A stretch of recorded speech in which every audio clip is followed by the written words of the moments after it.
shu dard bergandan beri odamlar qo'lidaman-ku.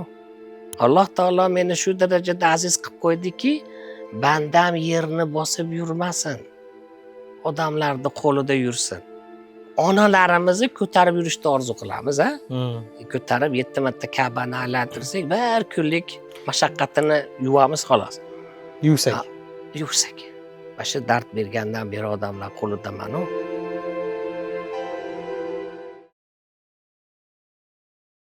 Assalomu alaykum barchaga bizni YouTube orqali kuzatib borayotgan qadrli kuzatuvchilarimiz.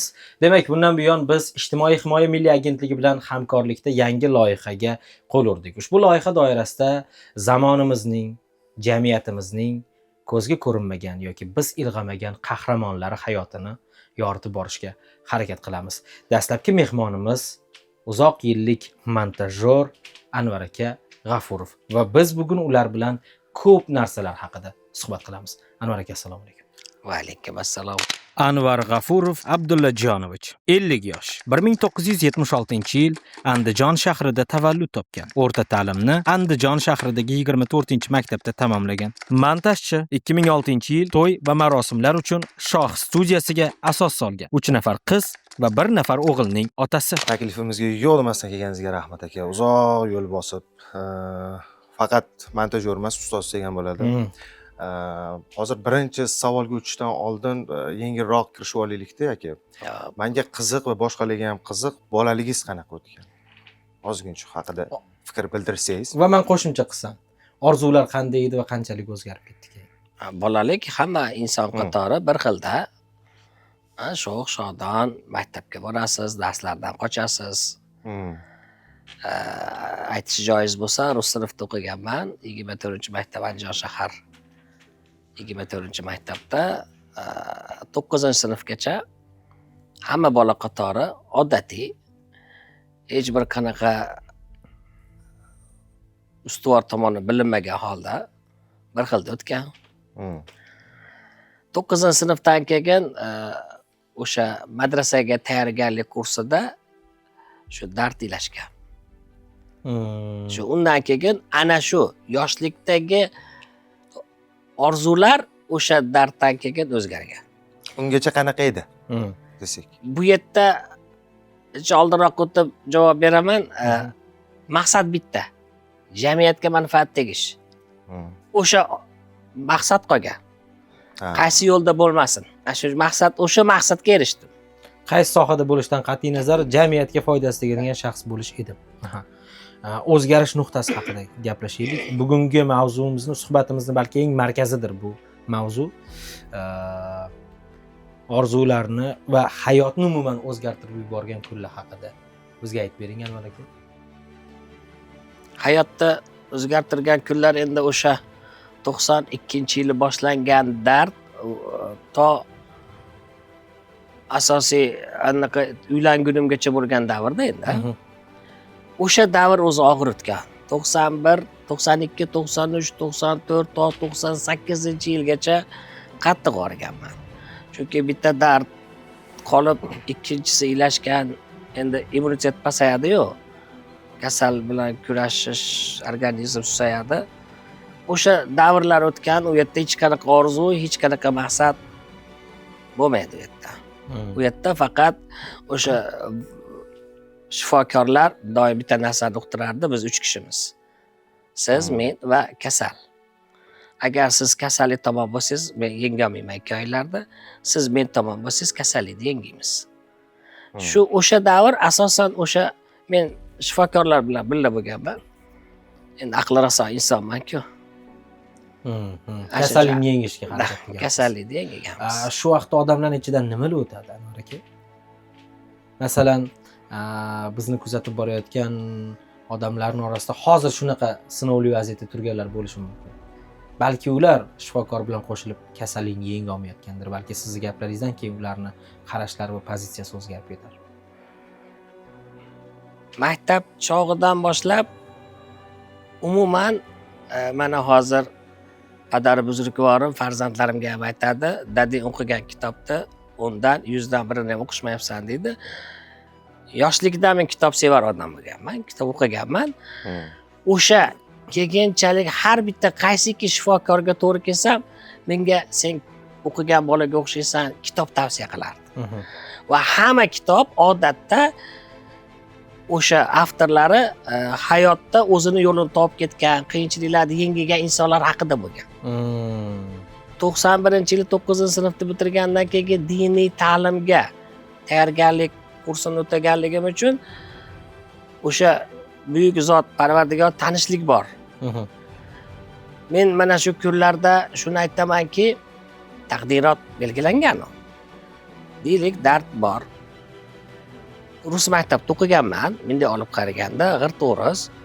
Keyin 1 yil diniy tayyorgarlikda diniy darslarni olishni boshlaganimda men shuni bildimki, o'sha Allohni tanishligim keyingi dardlarni ustim-ustin kelgan. Dardlarni yengib o'tishimga sabab bo'lgan. Baxtli kelajak. Buyuk kelajak. Shunga o'xshagan narsa. Kitob Shunga qarab intilib, kitob endi har qanday haligi daraxt o'sishligi uchun tagiga suv quyib turasiz. Kitob shu narsa vazifasini bajargan.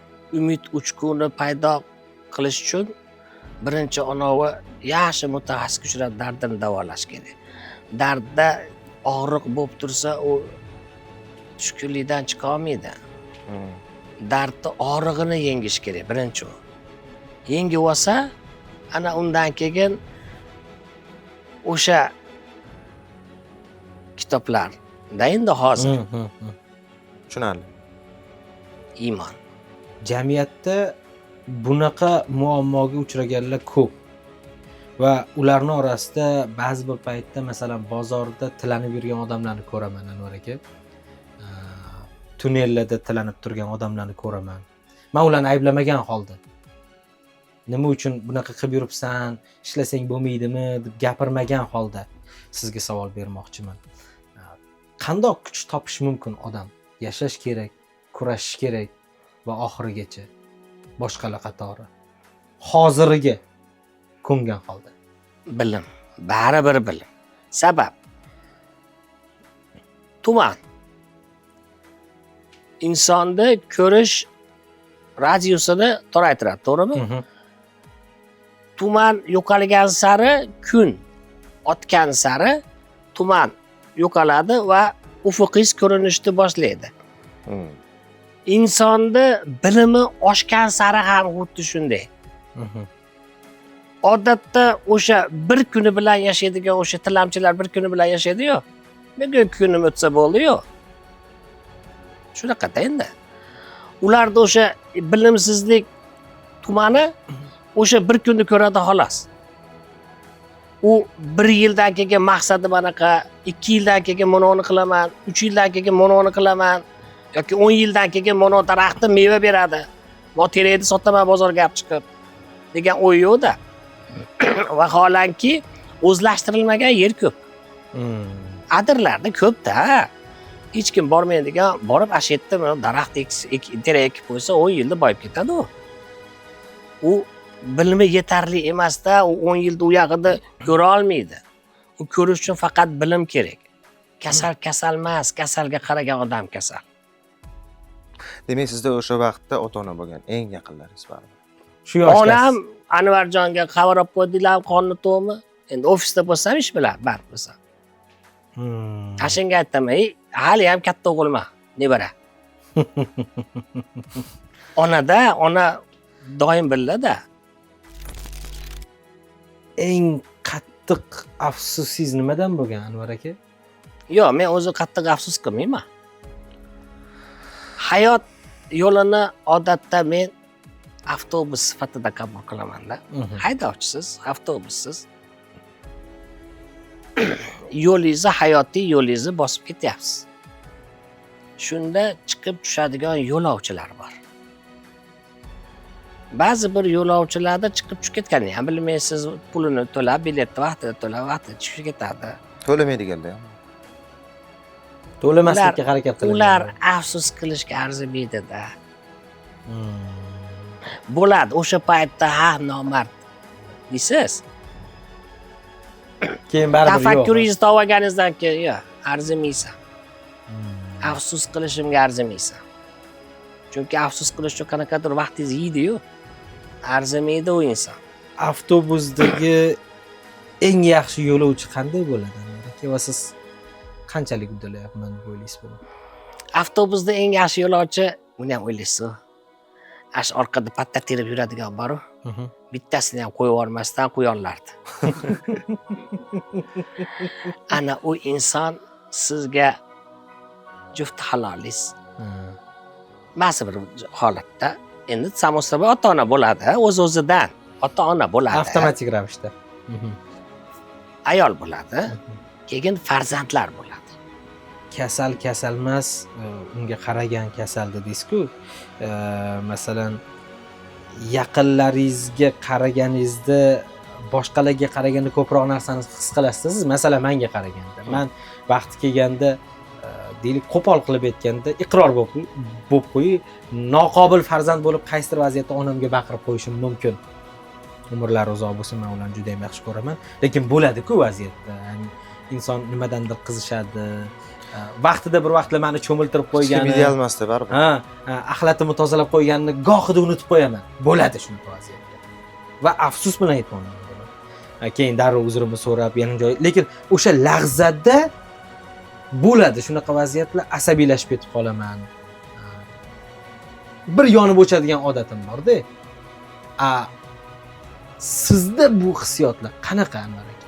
Ya'ni sizni ota-onangiz bilan bog'laydigan jihatlar nazarimda menga qaraganda yilli nuqtai nazardan ham ko'p-ku. 50 kelyapman deyapsiz.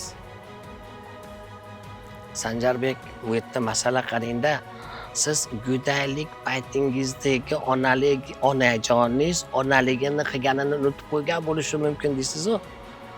Men endi mana o'sha sabab men hattoki o'sha esimni tanib asosan shu endi yoshligimiz-u, biz aqlan buni bilmaymiz.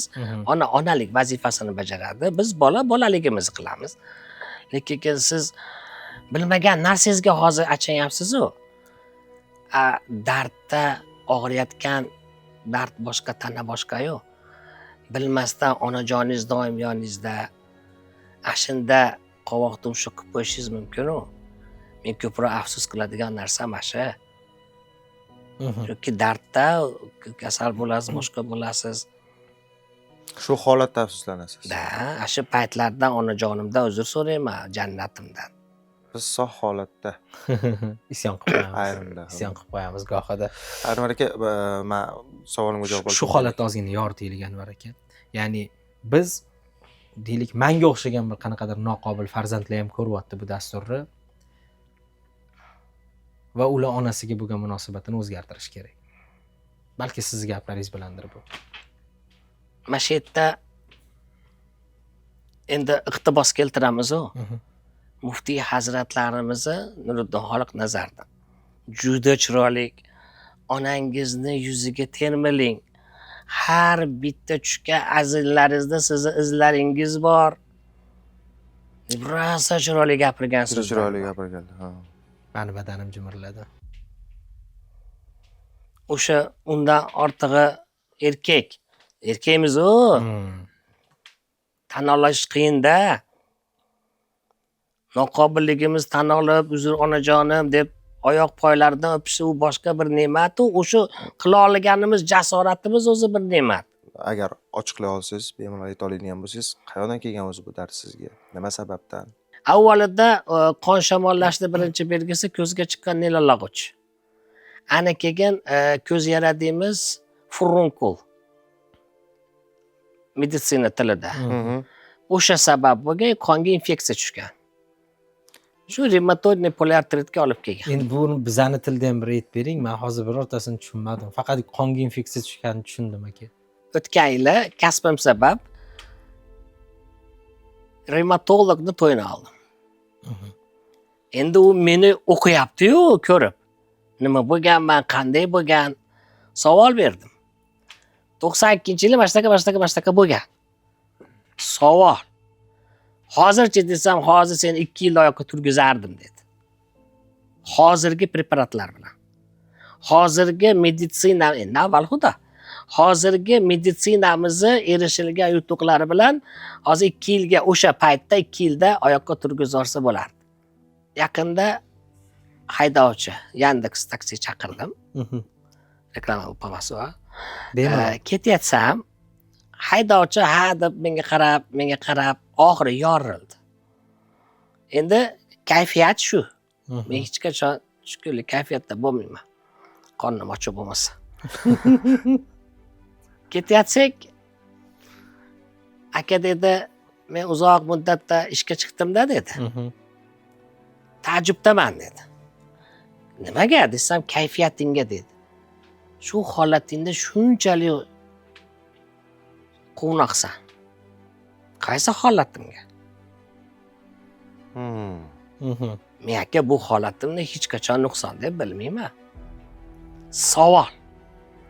Bir kunda yo'lda bo'yida sizga chiqqan klientlar nechta odam ko'rasiz? 100 ta, 200 ta, 1000 ta, 10 ming ta. Savol, bugun kimni eslab qolasiz? Bu Alloh taolo menga bergan mukofoti emasmi? Alloh taolo meni shu darajada aziz qilib qo'ydiki, bandam yerni bosib yurmasin. Odamlarning qo'lida yursin. Tom ma'noda. Nimamga men xafa bo'lishim kerak? Hozir aka men do'stimni olib, taomlangani ketyapman. Alloh meni qodir qilyapti. Xo'p. Onalarimizni ko'tarib yurishni orzu qilamiz, ha? Ko'tarib 7 marta Ka'bani aylantirsak, bir kunlik mashaqqatini yuvamiz xolos. Yuvsak. Samimiyatinglar qila olsak-da. Mana shu dard bergandan beri odamlar qo'lidaman-ku. Alloh ularga mehr solib qo'ydi-yu. Ustoz deb maqom berdi-ku. O shogirdlarimga aytib turaman, jon bolalarim, senlar ko'p o'ylashma. Ki ashim ishni men qilay, senlar men aytgan ishni qilish yetadi ashi deyman-da. Endi Alloh kimni nima bilandir siylaganini o'zi biladi-da. Bunaqa holatlar bo'lmaganmi? Masalan, bizning jamiyatda kim bilandir gap talashib qolsangiz, hamma emasdir, lekin ko'pchilikda kuzatiladi. Kim bilandir konfliktga, qarama-qarshilikka kelib qolsangiz, birinchi bo'lib sizni zaif tomoningizni yuzingizga solishga harakat qiladigan odamlar ko'p. Bo'lgan. Lekin meni imkoniyatim jismonan cheklangan xolos-ku. Aqlan emas-ku. O'sha meni nuqsonimni yuzimga solgan insonni gapidan uni aqlan nokasligi bilinib turibdi-yu. Kimi imkoniyati cheklangan. Sanjarbek siz bilan, mana Hasanboy siz bilan shuni gaplashamiz. Yishimiz da bitta qo'polroqda endi sal jozibadorroq bo'lishlik uchun. Bemalol. Molchalik yonmasak. Kitchalik yonmasak. Yugurishimizda antilopa yoki tez yuguradigan gepardchalik bo'la olmasak. Mehnatda o'sha ari asalari chumolichalik bo'la olmasak. Barcha o'sha nafsimiz orqali qilishimiz mumkin bo'lgan amallar hayvonchalik bo'la olmasak. To'g'rimi? Endi imkoniyat cheklar degan insonda jismonan harakatda imkoniyati cheklangan shaxsda imkoniyat cheklangan deymiz. Ya'ni kim u? Men siz oldingizda imkoniyatim cheklangan. To'g'rimi? Yurish-turishda. Savol. Men video montajda piri komiliman. Siz men qilgan ishni o'ndan birini qila olasizmi? Yo'q. Xo'p, kimi oldida imkoniyat cheklangan? Bu yerda imkoniyat cheklangan degan so'zda ham iborada ma'no ko'p-da. Aslida hammani ma'lum bir darajada imkoniyat cheklangan. Hammamizni bir-birimizni oldimizda imkoniyatimiz cheklangan-da. To'g'ri. Shuning uchun men buni hech qachon nuqson deb bilmayman. Jahlingiz chiqmaydi. Yo'q, endi o'sha paytda kimdir gapirganda. O'sha paytda hali ara chaqsa ham ara so'kasiz, yo'q, keyin sabr qilasiz baribir. Yuragidan shu savollar kelyapti-da. hammamiz sinalamizda bu hayotda, to'g'rimi? Kimdir aqlan, kimdir qaysidir tomon nuqsoni bor. Deylik, bunda aql ishlamasligi mumkin, umuman yoki men gapira olmasligim mumkin va sizni holatingizdagilar juda ham ko'p. Aytmoqchi bo'lganim, sizga kelgan bu sinovni qanaqa ma'noda tushunasiz? Ya'ni Yutuq. sizga kelgan sinov. Faqat yutuq. Demak, bundan xursandsiz deylik. Bir tomonlama. Albatta. Yutuqlarni Chunki aytib qabul bering. qilish kerak-ku. Anvar aka, uni yutuqligini hammaga tushuntiraylik. Bu yerda iqtibos doim faxrlanib gapiradigan narsam, hech bir narsa asossiz bo'lmaydi-yu. Yutuq. Dadam kirdi xufton namozidan kechki yoz shabboda bir o'yda. O'g'lim, baxt so'zida ota-oning borligi baxt bo'lsa, sen baxtiyor insonsan.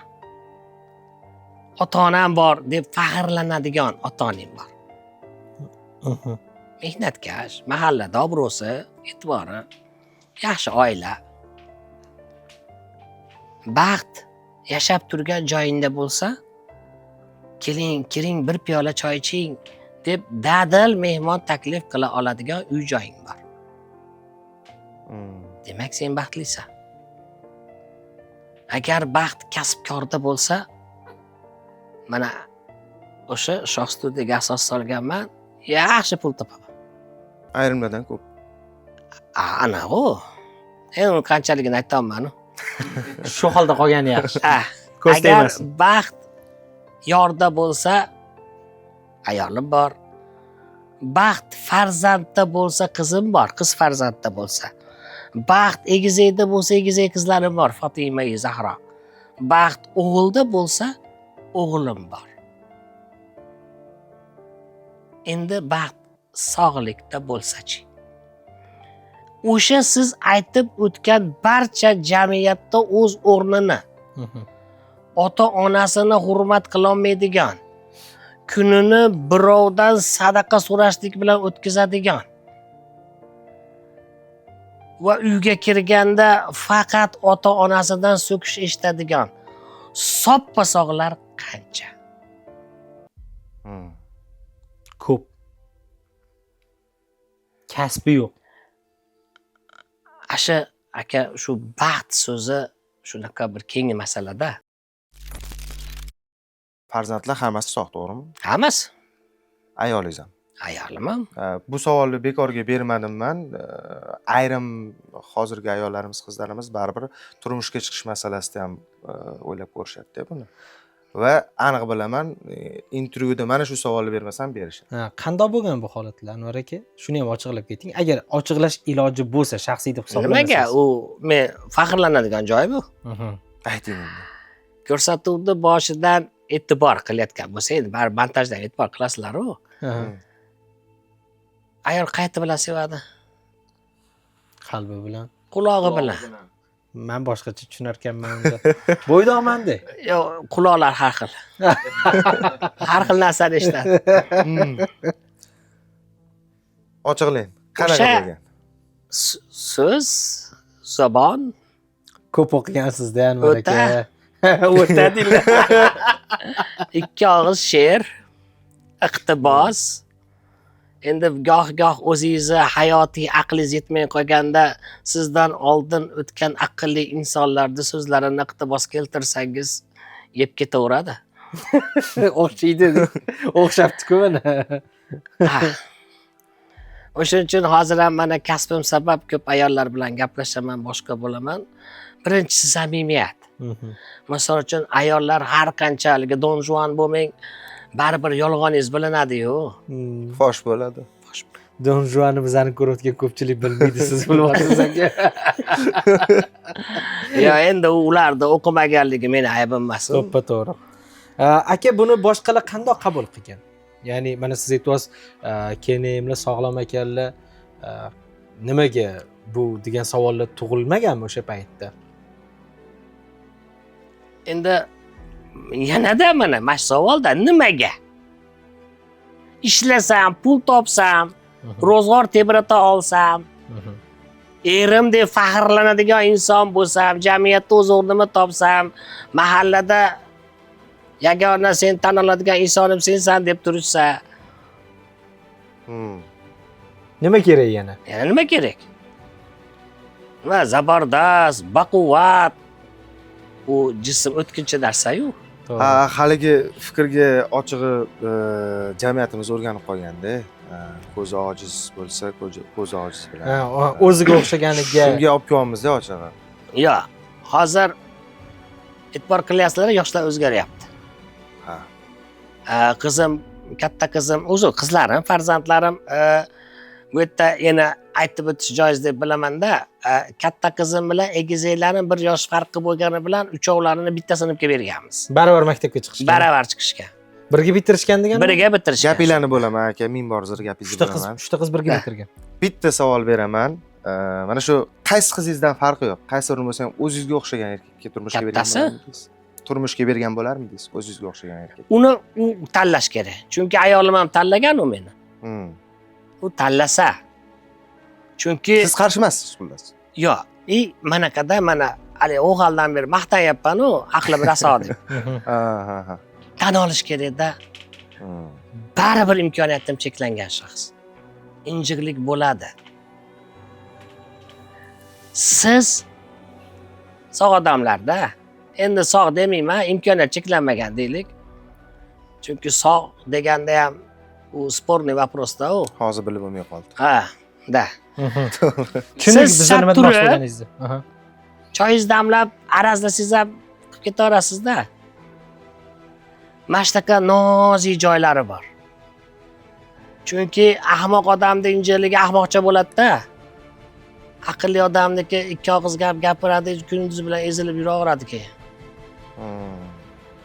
Chunki teskari qarab ham ikki og'iz gap gapirsam точно nishonni olib aytaman-da. Baribir oson emas-da. Yo'q, oson emas. Umuman jasorat kerak. Kenayimga nimalar degan bo'lardingiz? Ortda qolgan shuncha yil uchun siz bilan o'tkazganlarga. Chidaganingga rahmat. Yana Boringga shukr. bu 4 ta so'zmi bor yo'g'i? O'zi buni ichida nimalar yotganini ikkamiz bilamiz. Eng muhimini uyda aytaman demadingiz. Zo'r. Yo'q, lekin zo'r. Umuman kutilmagan javoblarni olyapman-da sizdan. Boyaga mavzu. 3 ta qizingiz bir vaqtda maktabga chiqib, bir vaqtda maktabga. Shuning uchun doim siz kimni roditelisiz? Endi rus maktabda o'qigan ular ham. Desam, men ates molodesman deyman-da. Desam, o'ylanib, "Hali 3 ta siznikimi?" deyshadi.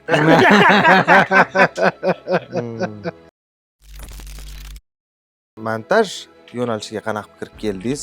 Qanaqa qilib shunday ustoz darajasiga chiqdingiz? Xo'p, o'zi Nega montaj o'zi? bu aytib o'tganimdek, ukam arxitektor, dizayner. O'z-o'zidan tabiiy holki, mendan ko'ra uni daromadliroq. Rosa harakat qilganman, yuqmagan. Lekin montajda Adobe Premiere, xullas montajli programmalarda ishlashim juda oson kechgan. Keyin o'zi montajda ham menda ustozim yo'qda, hech kim meni ustozim ham men o'rgatganman deb da'vo qila olmaydi. O'zim o'rganganman. Birovlar kelib uyimizda o'tirardi, qilardi, men unda hech narsani bilmardim-da, doim yonida o'tirib o'g'irlardim. Ketgandan keyin nima qilganini qaytarib o'tirardim. Ashta qilib o'rganganman. Agar o'zi hayotiy maqom bo'ladi-yu. Hayotiy maqomda avvalida bu kasbga kirib kelishim asha haligi kulminatsion holat. Uylanganman. Undan oldin disk yozish, ya'ni pirat bo'lardik. Yodgor Sadiyevning kinosi tashqariga chiqib qolgandan keyin bizni qo'ylab solishgan. Ashundan keyin kasbimizni o'zgartirishimiz payti kelib qolgan. Sizlar aloqador bo'lgansizlar o'sha ishlarga. Boshida turganmiz. Endi u mavzular o'tib ketdi-ku, chuqurlashsak. Yo'q, chuqurlashadigan joy qolmagan uni. Keyin 2005-2005-yillarda. 2006da uylanganman. 2006da uylanib, shunda o'zim kompyuter sohasida ishlaganim uchun qo'ni-qo'shnilar asifrovkaga video VHS kasetalarni berishardi. O'z-o'zidan uning ichida puli bo'lardi. Men vositachi edim xolos. Faloncha kelardi, men kaset to'plab qo'yardim, olib ketardi. Kunlardan bir kun kasetaning orasidagi pullarga nazarim tushib, o'ylanib qoldim. To'xta, asifrovka qilishga aqlim yetadi-yu. Video magnitofonim bor, kompyuterim bor, aqlim bor. Bitta o'sha video magnitofon bilan kompyuterni bog'lovchi Pinnacle jihozi bo'lsa bo'ldi, bas. Sponsorim ukamga, homiyim ukamga, ukam mana shunaqa desa, e'tirof o'ylamabsan-da dedi, uni olib berdi. Shu bilan VHS analog holatdagi narsani raqamli diskda, unda VCD edi. VCD keyinchalik DVD ga o'girib o'tirardim. Yo'l-yo'lakay kaset montaj qilib o'tirardim. O'zim uchun. Faqat o'zim uchun. Shunda, "Meni zo'r qilibsiz, meni ham qilib bergan shunaqa, yo endi bu qiymatroq bo'ladi." Oddiy o'girib bergandan ko'ra.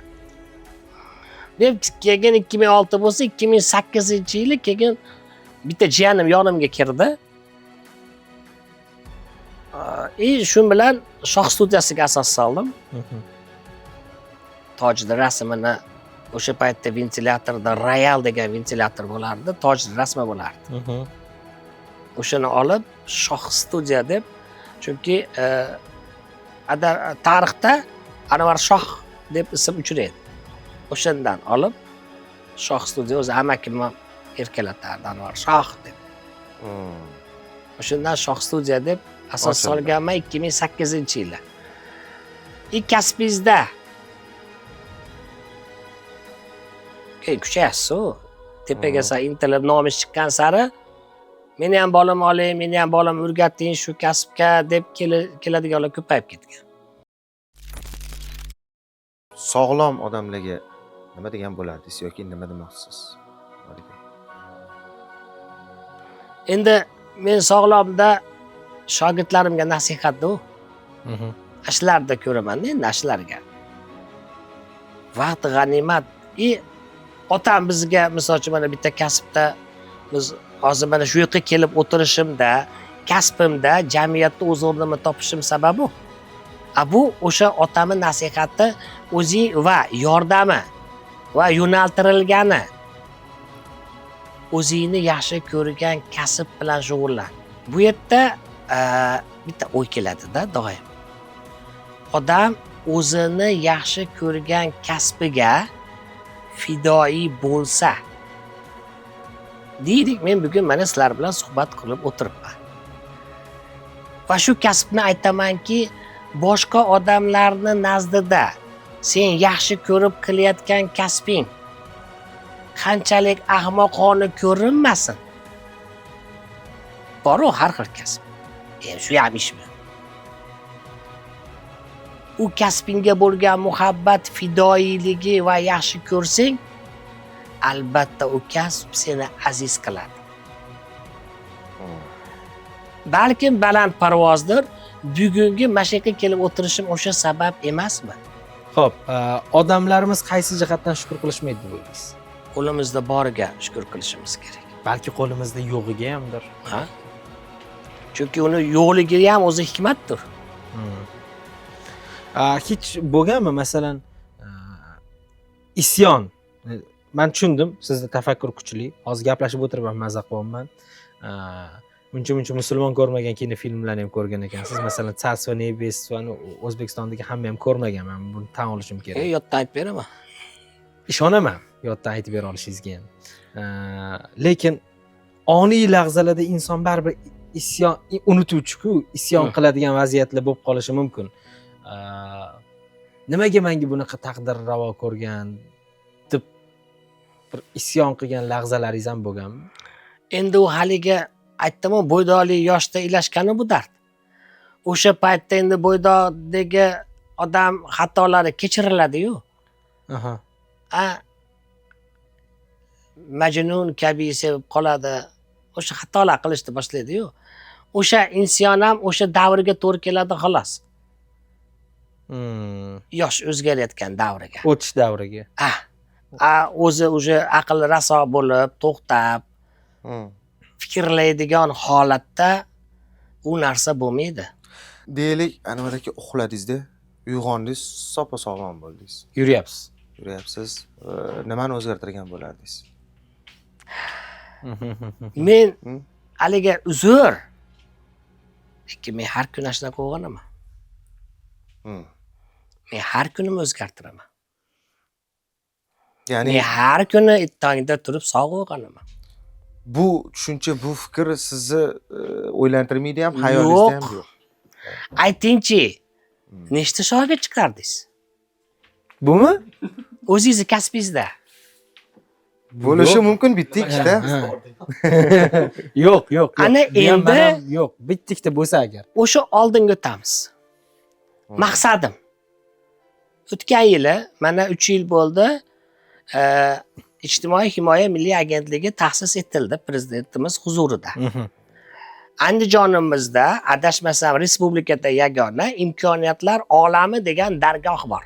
Qanaqa dargoh u? Imkoniyatlar olami deb shu nogironligi bo'lgan, alohida qaramoqqa muhtoj bo'lgan bolalarga reabilitatsiya markazi o'xshash. Shu yerda men ularga taklif bilan chiqdim. Xo'p. Bog'cha opa bolalar bilan qanaqa muomala qiladi? Ya'ni kim ularni tushunadigan holatga tushib gapiradi, to'g'rimi? Qilish uchun. Smirna demaydi-yu, 3 yashar, 4 yashar balachaga. Qani bolalari o'tiringlar. Bolacha gapiradi. Nogiron shaxslarga sog' odam hunar o'rgata olmaydi. Chunki nogironda ongida baribir sen meni dardimni tushunmaysan deydi. degan fikr bor. Bo'ladi. Shu men taklif bilan chiqdimki, menga sharoit qilib beringlar. Va u sharoit qilinyapti. Hozir men ro'zadan kelgan uchrayman dedim. Imkoniyat. O'sha kam ta'minlangan oilalar farzandlariga hunar o'rgating. Bu yerda zo'r tomoni 100% inshaalloh ish bilan ta'minlanadi. Video montajchi bo'lsa, video montajchi farqisi yo'q. Undan tashqari nimadan siz yordam bera olishingiz mumkin? Hamma yo'qdan. Mana qayo, misol uchun, poda boshida yuradigan shaxs mashetta deb odam ishonish kerak. Uni o'sha haligi Kristofor Kolumbda xatosi haqida gapiryapmiz. U xato qilgan-ku. Hindiston deb o'ylab Amerikani ochib qo'ygan-ku. Adashmaganmi? Orqasida ergashganlar kam bo'lmaganmi? Boyib ketgan. Uni xatosi bilan boyib ketgan. U shunchalik men bilmagan narsani deganim, misolchi men taklif beryapmanki, o'sha hozir hammani boshini aylantirayotgan SMM kasbi. Xolasin, mana ukam bor dedim, 3D Max. Ya'ni arxitektura, dizayn sohasida. Photoshop, illyustratsiya, xullas farqisi yo'q. O'rtada kelishuv bo'ldi, xullas. Bo'ldi. Kolumbga ergashing. Ha? Jang qilamiz. Ha? Yaxshi. Biz bundan xursandmiz, lekin. O'sha maqsadga taklif bilan chiqqanman. Taklifim qabul qilishgan, chunki o'zi respublika bo'yicha mencha analogi ham yo'qda. Endi haligi misolchi mana o'sha matonat maktabida ular taniyman, ular bor o'zlari. Sog'larni o'rgatadi. Men imенно o'sha nogironlarni o'rgatmoqchiman. Xo'p, Anvar aka, buni savolni ozgina o'zgartirib qaytib bersam aytib buyurasiz. Bemalol.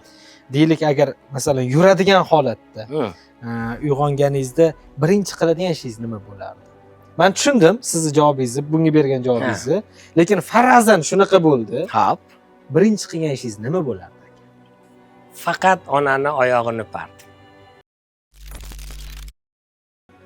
Aka, men va menga o'xshagan oxirgacha shukr qila olmaydigan odamlarga siz bitta nasihatingiz men juda ham istayman.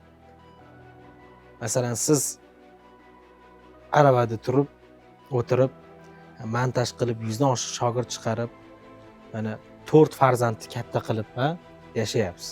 Havas qilsa arziydigan hayot bu. Masalan, odamlar bitta qizli bo'lganida oldirib tashlayotganlar bor. Siz 3 nafar qizni balog'at yoshiga yetkazibsiz. Bitta oyoqni qadri qanaqa aka?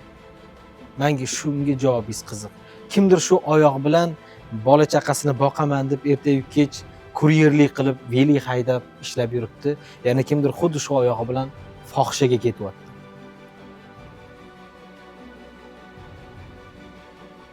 Toki men va menga o'xshagan oyog'ini qadriga yetmaydiganligi siz nima degan bo'lasiz? O'sha zalolatga ketayotgan oyoq uni boshqargan kalla bilmaydi deysizmi? Qayerga ketayotgan? Biladi. Biladi-yu. Demak, u oyoq olib bormayapti, uni aql tortyapti-yu. Dadamni bir anaqasi bor-da, iqtibos. Gar yo'lingdan adashsang, qing'ir bosgan izingdadir. Gar so'zingdan adashsang, noto'g'ri o'ylagan o'yingdadir deydi. Bizni jamiyatimizda shaharsozlik nuqtai nazaridan sizlarga sharoit qanchalik deb bilasiz?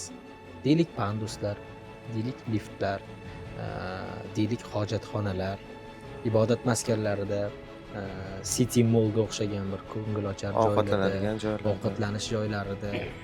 Ya'ni O'zbekistonda kam emas umumiy odamlar yig'iladigan joylar ham va sizlar ham kam emassizlar. Ya'ni ajratayotganim noto'g'ri tushunmang, ya'ni farqlash uchun tushuntirishni aytyapman-da.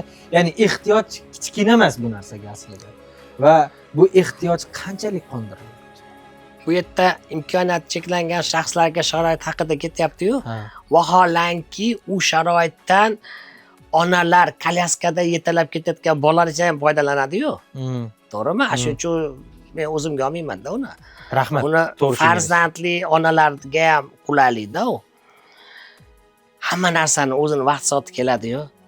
Qarang, 3 yil avval City Mallda, Toshkent City Mallda ro'parasida Toshkent City bor. Shuni o'rtasida yo'l bor. Toshkent Citydan, bog'da City deymiz, o'sha yerdan Mallga o'tadigan ma'da Toshkent City tomonida. Pandus yo'q. Chekkaga borib o'tganman. Ateistganman pandus. Qiziqishga borib ko'rib kelinglar. City Mallda ro'parasida, yo'lda u betida odamlar peshxod o'tadigan joy bor. City Mallga kiradigan. Shu yerda mashincha 20 santimetrli anaqa bor, balandlik. Pandus bir chekkada kalaskada balachasi bilan o'tadigan yoki o'sha imkoniyati cheklangan insonga qulaylik bo'lsin degan sharoit yo'q. Ammo lokin City Mall ichida sharoit go'zal. Sababi o'sha hali e'tibor berib o'tganingizdek kinomanligim bor. Kino ko'rib chiqqanman. U yerda. Tepada 4-etajda adashmasam kino ko'rib. Andijonda sharoit qanaqa masalan? Andijonda prospektlarda zo'r. Maksimum zo'r.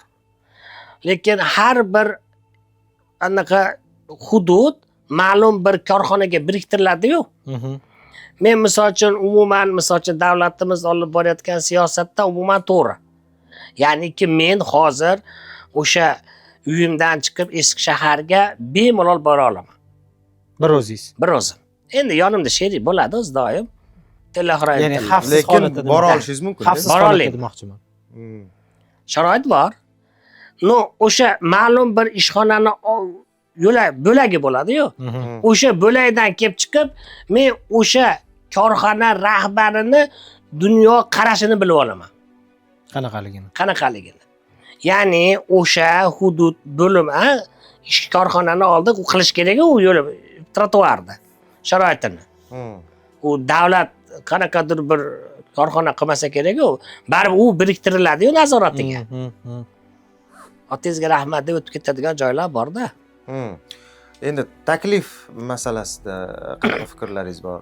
Ya'ni rivojlantirish. Taklifim ko'p. Misol uchun, bu yerda endi mana bilsanglar o'tganli bizning viloyat hokimimiz ancha trendga chiqdi u masalada, Andijon Cityda. O'zlari o'tirib ko'rdilar. O'tirib haydab ko'rchi, eplaysanmi dedi. Chiqolarmikansan? Xususiy tadbirkorlar. Juda ko'p binolarda sharoit yo'q. Qilinmagan. Ular aytadiki, soxta mehra ila qo'limizda bunday olib chiqib qo'yaveramiz deydi. Soxta mehr. Afsus. Menga kerak emas-da u. O'zim chiqishni xohlayman. Ha. Shunaqa bir haligi chaqiruvlardan bittasi men aytamanki, bu mukofot.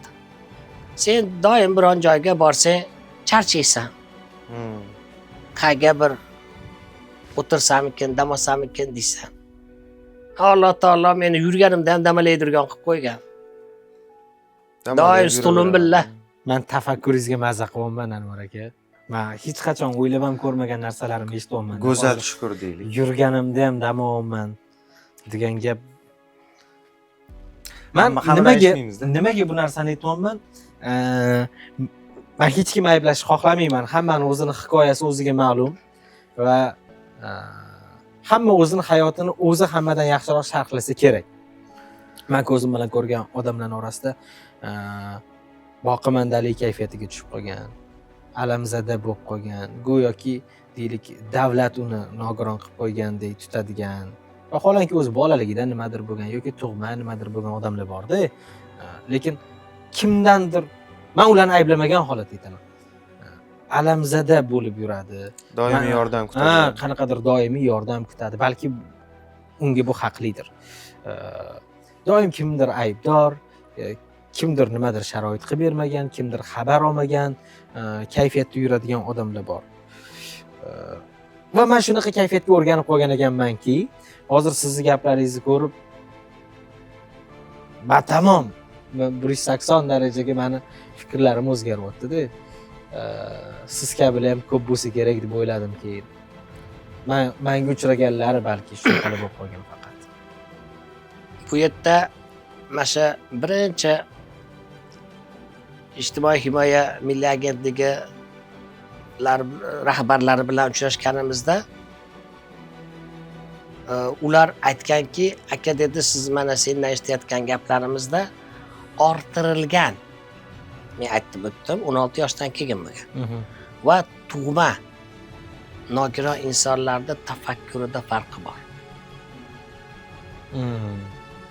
Men to'p tepsa, gol bo'lsa, uni gashtini sezgan insonman-da. Hissiyot qanaqaligini bilasiz. Velosiped minsiz, turuk qilaman deb yiqilib tushsiz, og'rig'ini his qilgan insonman-da. Ha. Shunday. O'shuning uchun qolgani o'sha Alloh taolo birinchi o'zini tanishtirib, o'sha diniy ta'limotda qo'shimcha o'qib tayyorgarligida o'qib yurgan paytimda o'zini dinini va o'zini tanishligimda va shukronalik hissi paydo bo'lishiga hozir shunga keldim. Demak, Alloh meni tayyorlagan bu dardga. Ya'ni qabul qila ola bilish kerak-ku. Bugun men oldimga bir suv va qattiq nonda qolsam, demak bugungi rizqim shu. Agar shohona taom bo'lsa, demak bugungi rizqim shu. Demak, agar men bugun qattiq non yesam, demak qayerdadir adashdim. Xato ketdi. Ketdi. Bugungi jazosi shu. Nimaga men birovdan ko'rishim kerak? Savolda. Endi bu haliga.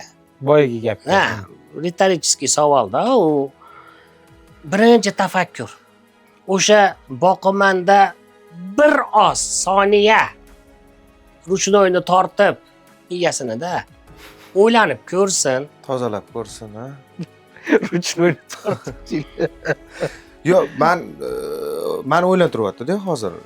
Biza sog'lom odam, yurib turgan odam kasal bo'lib yotib qolsa, biron joyga ishga borish kerak bo'lsa, 1 kun 2 kundan keyin tomi ketib qoladi. Uyda yotib. Aytmoqchi bo'lganim, orttirilgan odamga og'irroq botmaydimi? Shu futbol undan o'tib oldim-ku men. Shuni aytaman. Aytdim-ku, hali bo'ydoqchilik davriga to'g'ri kelgan. Shu og'irroq emasmi demoqchiman-da, Yo'q, keyin nastroykani to'g'rilab olasiz yo'l akay. Uning uchun to'g'rilashga ham jasorat kerak-da. Shunga kuchliroq jasorat kerak bor. Bo'lmasam-chi? Aka 3 nafar qizingiz, 1 nafar o'g'lingiz bor. Bu video hujjat bo'lib qoladi. Uzoq yillar nasib qilsa. Bir kun YouTube'dan ko'rar, chiqqanida ham ko'radi. Oradan yillar o'tib bir kun YouTube'dan ko'rar. Bir kun qaysidir saytdan ko'rar. Bir kun qaysidir platformadan qidirib topar. Balki bir kun YouTube'da chiqqanida o'zi uchun arxivga olib qo'yib, yillar o'tib kompyuterda ochib ko'rar. O'sha vaqtda bilishi kerak bo'lgan yoki eshitish kerak bo'lgan nima gaplaringiz bor? Sizlar mendan kuchliroq, mendan aqlliroq, mendan muvaffaqiyatliroq bo'lishinglar kerak. Katta qizim oliy ta'limga kirgandan keyin savol. Qizim oliy ta'limga kirib o'qishdan maqsad nima? Bir kasbni egasi bo'lishmi yoki boshqa narsami? Farzandim o'sha kichkinaligidan tarbiyatda o'zi tarbiyatdan bir nastroyka-yu, bolani nastroyka qilib borasiz, sozlab, tayyorlab hayotga. Dunyo qarashni kengaytirish. Qaysi oliy ta'lim bo'lishidan qat'iy nazar. Vaholanki o'zi o'qigan oliy ta'limda kasb qilib ishlamaganlar qancha.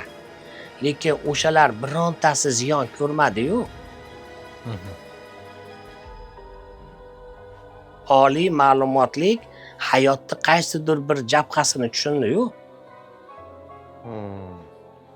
U yerda diplom e'tiborli emas-u. Nasihatim qanaqa? Otamdan nariga o'tolmayman-u. Yaxshi ko'rgan ishingizni qiling.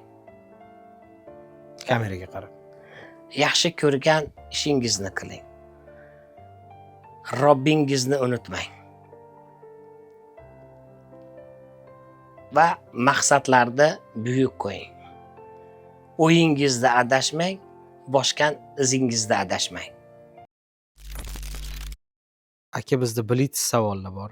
Bizni doimiy bir rubrikamiz desak ham bo'ladi. Bizni loyihamizni shu uchun kuzatib boradigan kuzatuvchilar ham anchagina.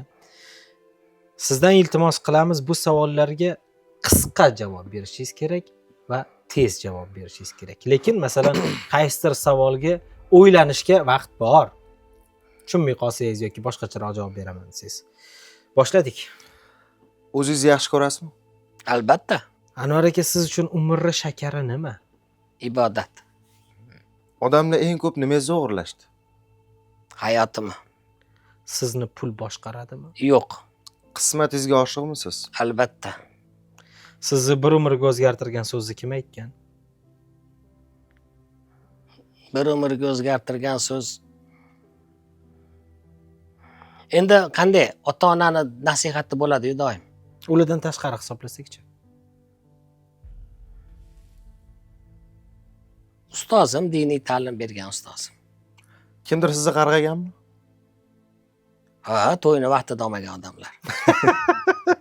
Siz kimnidir qarg'aganmisiz, Anvar aka? Endi haligi aytdim-ku, ari chaqqanda o'sha zahotda bir ori bo'lganda bir narsalar kelib ketadi, keyin Ha. kechirasiz. Keling.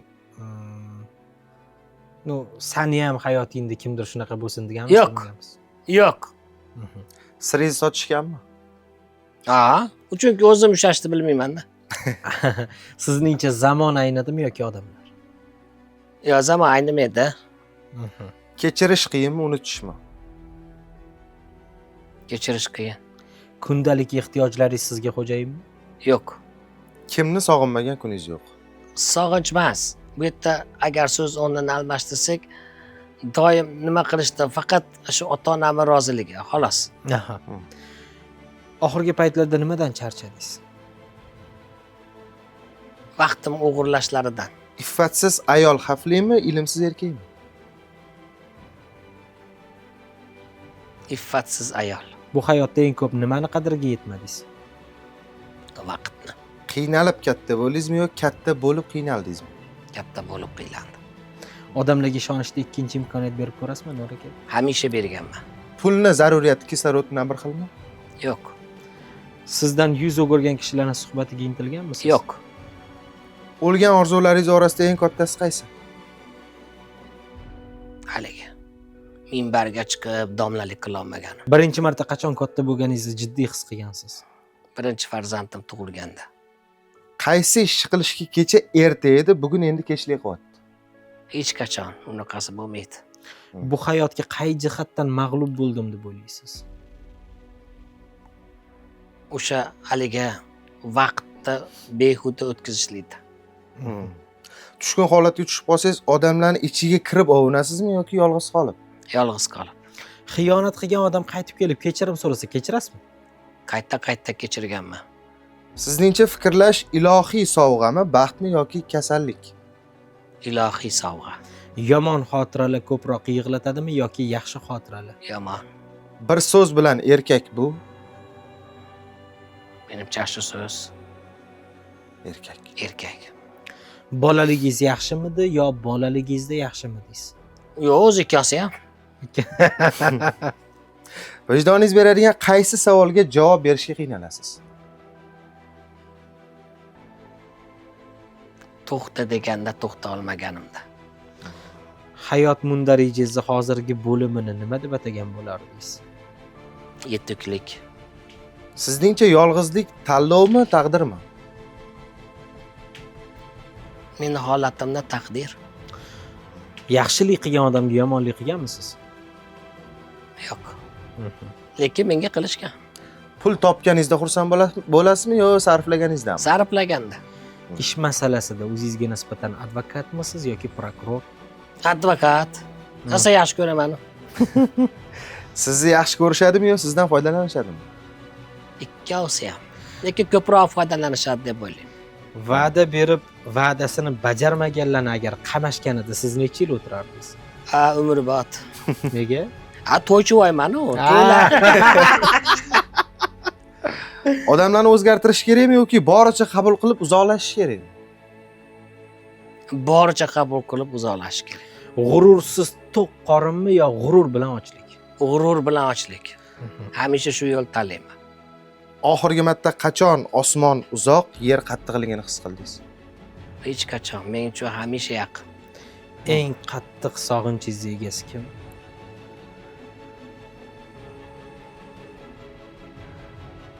Bu yerda kengroq beriladi-yu. Ko'rgan odamlaringiz orasida. Imkoniyatimdan kelib chiqqan holda iftorlikda, saharlikda ota-onam bilan qilishlikni sog'inaman. Do'stlar suvga o'xshaydi. Hammasi ham iste'molga yaroqli emas. Zamzamingiz bormi? Albatta. Dushmaningiz bormi? Shogird, dushman deb shogirdga aytilar ekan. Do'st ham deb shogirdga aytilar ekan, nomard deb ham shogirdga aytilar ekan deydi-yu. Qaysi va'dangiz uchun so'ralishdan qo'rqasiz?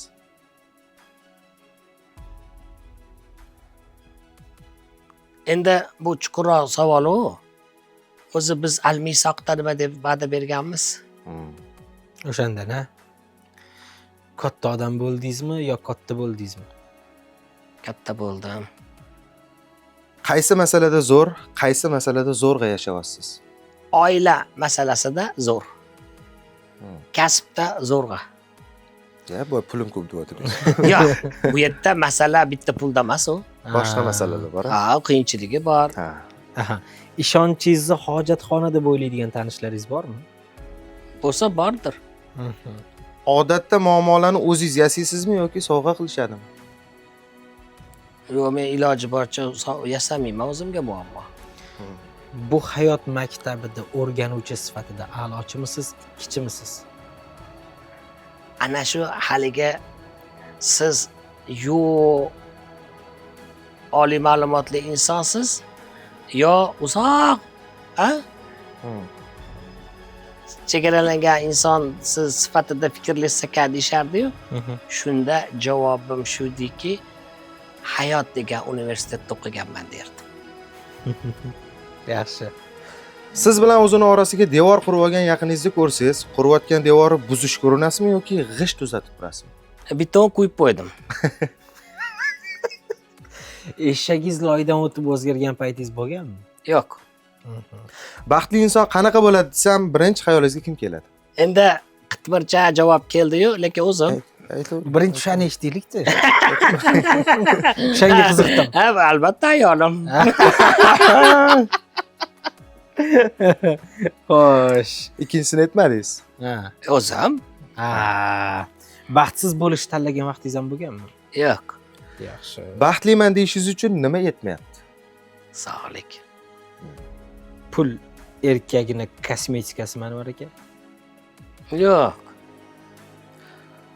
O'tmishdagi siz hozirgi sizni ko'rsa faxrlanadimi? Yo'q. Sizni sizchalik taniganimizda ham hurmat qilarmidik shunaqa? Yo'q. Bu dunyoda nimaga kech qoldim deb o'ylaysiz? Ibodatga. Siz uchratgan dunyodagi eng yaxshi odam kim? Meni yaxshilikka chorlagan insonlar. Albatta ustozim, Tug'ilganingiz eng ko'p kimga qimmatga tushgan? ota-onaga. Bolaligingizdagi birinchi muhabbatingizni hozir nechta bolasi bor? Bilmayman. To'rtta Oz bilmayapti disku. chamaladim. Sandan umidim katta degan umidlarni oqladingizmi? Ota-onam nazdida. Inshaalloh. Hammasi yozilyapti degan ishonch. Bu motivatsiyami yoki qo'rquv? Motivatsiya. Oxirgi savol. Agar hozir vafot etsangiz sizdan nima qoladi? Farzandlarim, shogirdlarim. Chunki ustozda o'sha haligi har bir inson iz qoldirish kerak deydi-yu. Kimdir daraxt ekib ketish kerak, a? O'sha orqangizdan kelib turadigan narsalar. O'shalarning ichida o'sha shogird chiqarish hamda. Anvar aka, sizga rahmat bugungi suhbat uchun. Shaxsan biz maza qildik. Endi buni qanchasi YouTube'da ketadi, yo'q buni bilmadim. Ko'p ehtimol 1 soatdan ko'p ketadi. Aslida juda uzoq suhbat qildik va boya siz bilan gaplashib turganimda suhbat zo'r bo'lishini biluvdim, lekin buncha uzoq gaplashamiz deb o'ylamagandim. Savollarimiz ko'payib ketgani, sizni ko'proq eshitganimiz kelganidan aslida va men ishonch bilan ayta olaman, haqiqatdan meni hayotga bo'lgan qarashlarimni o'zgartirishga majbur qiladigan fikrlarni sizdan eshitdim. Ba'zi bir do'stlarimdan eshitmagan, ba'zi bir yaqinlarimdan eshitmagan fikrlarni eshitdim va men o'ylaymanki, bizani ko'rayotgan tomoshabinlarning orasida mana shu suhbatdan keyin o'zini qarashlarini o'zgartiradigan, motivatsiyasini uyg'otadigan, boqimandalik kayfiyatidan chiqib ketadigan, har bir narsaga shukr ko'zi bilan qaray oladigan insonlar ko'p bo'lishidan umidvormiz. Xulosa o'rnida aytishni istagan nima gaplaringiz bor bo'lsa, siz eshitishga tayyormiz. Xulosa o'rnida endi siz o'zingiz gapingizdan kelib chiqibdi. Mana shu sabab o'sha ijtimoiy himoya milliy agentligi ta'sis ettirganda ancha-muncha joyga bordimda, o'sha shukronalik hissi uyg'otish maqsadida. Odatda men haligi insonda o'zini maqomi bo'lish kerak, uni qabul qilishi, hayotda o'zini o'zi olib chiqish kerak. Qiyinchilikdan, o'yi bor, tafakkuridan deb o'ylardimda, lekin o'shanaqa joylarga borganimda 2-3 odam rahmat sizga. Bugun roza kayfiyatim rasvo edi. Shu yerga bir yozilaman deb keldim. Sizni bir oz bo'lsa-da suhbatingizda yozildim. Boringizga shukr. Degan gaplarni eshitib, mana shu o'zi sizlarni chaqiruvinglarga labbayka deb kelishlikning hikmati o'zi shunda.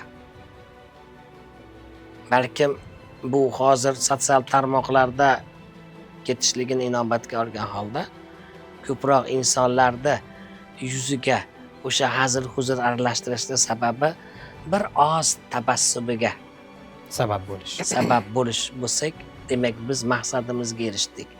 Agar hayotida qaysidir bir qiyinchilik kunida turgan bo'lib, uni yengib o'tishiga bir yordam bersa, u ham maqsadimizga erishgan bo'ldik. Manfaati tegdi degan umiddamiz. Albatta.